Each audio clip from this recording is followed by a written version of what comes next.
Welcome to the Travelex Weekly Outlook. It's the week of September 19th, and the dollar is in the driver's seat. It's off to a strong start to the week. This is on concerns once again about Greece and whether or not the country is on the verge of tipping into default. So as a result, that has investors piling back into Old Faithful, that is the U.S. currency, on fears about the situation in Greece. In fact, that has prompted many global stock markets to tip lower.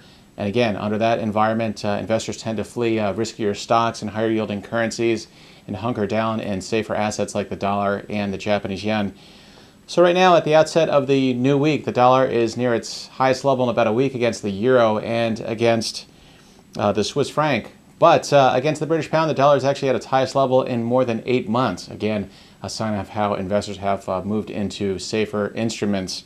But for the previous week, the dollar got off to a similar start last week, and that was on concerns about Greece. In fact, the dollar a week ago had risen to its highest level in 7 months. But then throughout the week, as the week progressed, we did see the euro claw back. It did rebound from those 7-month lows. That came on some encouraging remarks from some of the government officials in Europe, as well as some action taken by many central banks.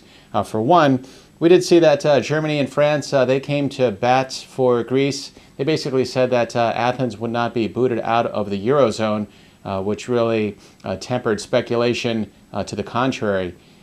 And then there is the ECB in a move late last week. They teamed together with 4 other central banks, including the U.S. Fed, to offer more liquidity to some of these banks and businesses in Europe that have had a recently increasingly hard time accessing funding given their exposure to some of the toxic assets of nations like Greece and other troublesome ones in the Eurozone. So that helped allay concerns, at least for a moment in time there. But nonetheless, again, the euro is off to a broadly weaker start on concerns that Greece may eventually, or is at a growing risk of tipping into default. But for the week ahead, it's going to be a busy one. I think investors are really going to hone in on Greece. I think that should remain front and center. Once again, we'll see whether or not Greece has done enough on its part or for its part to earn the next installment of aid. That's supposed to be a check for about 8 billion euro to help Athens stave off a near-term debt default.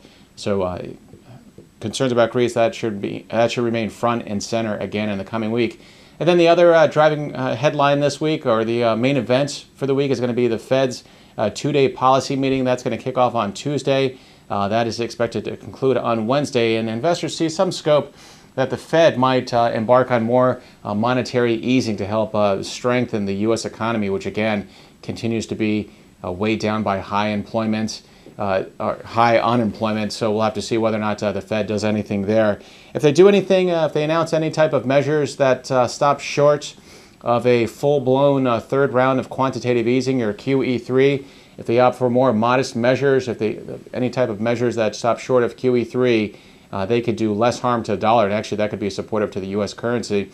Then again, there's also the chance that the Fed might hold pat together or altogether on policy and opt to wait and see how the economy plays out a little bit more. So anyway, if the Fed fails to deliver any type of meaningful or dollar weakening measures, such as a third round of asset purchases, that would tend to play more favorably into the dollar's hands. So we'll have to see how that comes.